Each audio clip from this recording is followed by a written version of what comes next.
नमस्कार दोस्तों। चुनाव खत्म हो गए थे, नेता लोग सरकार बनाने में लगे थे। आप सभी जानते हैं चुनाव के बाद सरकार बनाने की सरगर्मियां चालू हो गई थी, जिसमें अब एक छोटा सा पड़ाव आया है। सब नेता अपने अपने कॉन्स्टिट्यूएंसी की तरफ जा रहे हैं।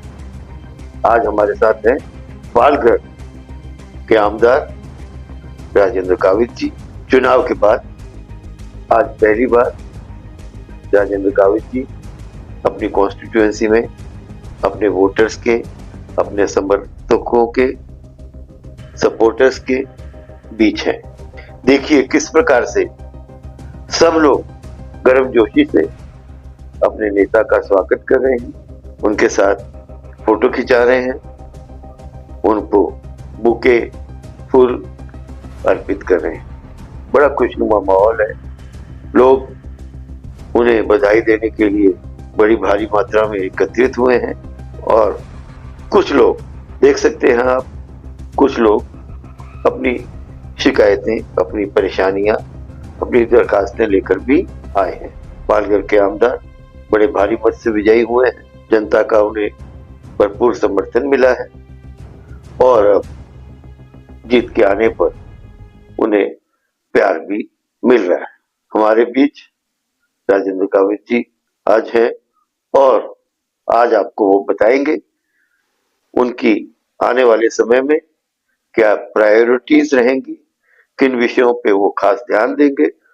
और उनका ऐसा कहना है कि अपने पुराने अनुभव से फायदा उठाकर, क्योंकि वह एडमिनिस्ट्रेशन की बारीकियों को जानते हैं, मंत्रालय में कैसे कार्य होता है, कैसे समस्याओं के लिए मंत्रालय में पैरवी की जाती है, उनको लंबा एक्सपीरियंस है। महाराष्ट्र में डबल इंजन सरकार है। महाराष्ट्र की सरकार भी जब बनेगी तो ऐसा नजर आ रहा है कि भाजपा के समर्थन से बनेगी। केंद्र में भी भाजपा की सरकार है। इस प्रकार से श्री गावित जी का कहना है कि वह क्षेत्र में डेवलपमेंट के कार्य बहुत तेजी से करेंगे और आने वाले समय में पालघर को बहुत तरक्की मिलेगी, डेवलपमेंट होंगे और पालघर शहर की, पालघर विधानसभा क्षेत्र की तस्वीर बदलती नजर आएगी। आइए आगे हम मुखातिब होते हैं राजेंद्र गावित जी से, उनकी जुबानी सुनते हैं वह क्या कहना चाहते हैं। और आज ये जनता के बीच है। आइए सुनते हैं क्या संदेश देना चाहते हैं साहब अपनी पब्लिक को। मैं सबसे पहले तो राज्य के मुख्यमंत्री एकनाथ शिंदे साहब और दोनों डीसीएम साहब को और हमारे महायुति के शिवसेना, बीजेपी, आरपीआई, अजीत दादा गढ़, जिन जिन कार्यकर्ता ने यहाँ पे मुझे जो सपोर्ट किया है, मदद की है, उनको मैं तहे दिल से उनको शुक्रिया अदा करना चाहता हूँ। दूसरी बात, मैं 22 साल से इस एरिया में काम कर रहा हूँ। एक कॉमन मैन के तौर पर, एक कॉमन मैन केंद्र बिंदु मानकर उन लोगों का जो छोटे छोटे इश्यूज जो है वो किस तरह से रिजॉल्व करना चाहिए।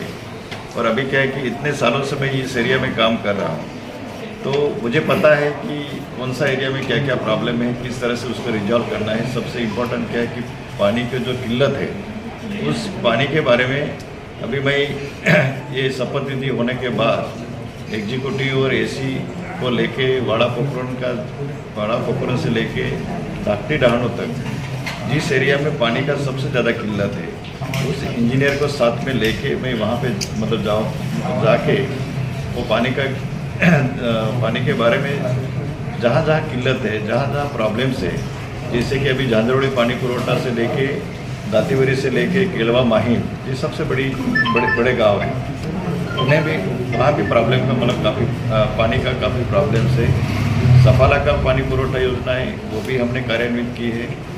तो इस तरह से पानी और मच्छर लोगों का भी एक उनका जो मकान जो है, उन मकान के बारे में भी अभी तक क्या है कि उनके पास घर पट्टी है, मकान का घर पट्टी है, लेकिन उनके नाम से सागवारा नहीं है। तो उसका भी सीमांकन करके हम जल्द ही वो प्रॉब्लम रिजॉल्व करने का कोशिश करेंगे। और आदिवासी भाई जवार मोखाड़ा से लेके हमारे पालघर से भी लेके कई आदिवासी भाई जो है वो स्थलांतर बड़े पैमाने पे करते हैं और वेट बिगाड़ के तौर पर वहाँ पे वो काम करते हैं। तो उनको उसका स्थलांतर किस तरह से रोका जाए, उसका जो कुपोषण जो है, माल न्यूट्रिशन है, वो माल न्यूट्रिशन भी किस तरह से कम किया जाए। और यहाँ रहे हमारे आगरी और कुंभी समाज के जो लोग हैं, खेती सहकार क्षेत्र में उनका काफ़ी बड़ा योगदान रहा है। और नैसर्गिक के प्रॉपर्टी के ऊपर जिनका मतलब नैसर्गिक के संपत्ति के ऊपर वो जो जिनका मतलब डिपेंडेंट है, जैसे कि रेती है, ईंट है, माटी है, दगड़ है, मतलब पत्थर है, तो इन लोगों का भी एक पर्यावरण के तौर पर, एक टेक्निकल के तौर पर उनका जो इशू है वो किस तरह से रिजॉल्व किया जाए। और बोईसर जैसे एरिया में जो पोल्यूशन है, जैसे कि दांडी खाड़ी का जो भी अपना खाड़ी जो है वहाँ पे केमिकल पानी छोड़ा जाता है, सातपाटी और मोपा में वहाँ भी केमिकल पानी छोड़ा जाता है।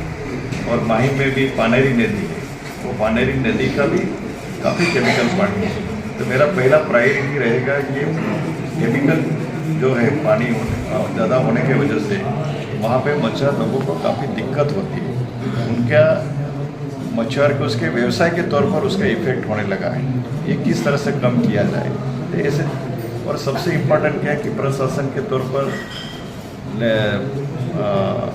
अभी इतने सालों से मैं काम कर रहा हूँ, तो स्वाभाविक है कि उनके ऊपर जिस तरह से उनके ऊपर उनका वर्चस्व होना चाहिए। दुर्भाग्य से प्रशासन भी जिस तरह से काम करते वो न करने की वजह से कई टेक्निकल प्रॉब्लम्स लोगों को फेस करना पड़ता है। तो किस तरह से कम किया जाए, जल जीवन मिशन का इशू है, वो भी हम उसको बड़े मतलब क्या है कि बड़े पैमाने पे हम उसको रिजॉल्व करने का कोशिश करेंगे। इस तरह से कॉमन मैन केंद्रीय बिंदु मानकर मैं काम करने का जरूर कोशिश करूँगा।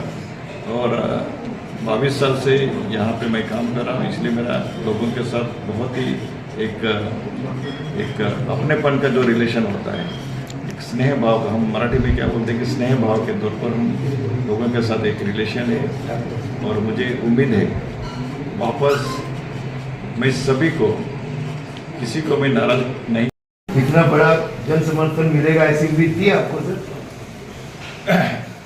देखिए, मुझे उम्मीद था कि हमारे कार्यकर्ता ने जिस तरह से, महायुति के कार्यकर्ता ने जिस तरह से प्रयास किया है, और सभी लोगों ने एक राजेंद्र गावित के तौर पर यहाँ पे काफ़ी मतदान किया है। और राज्य के मुख्यमंत्री साहब ने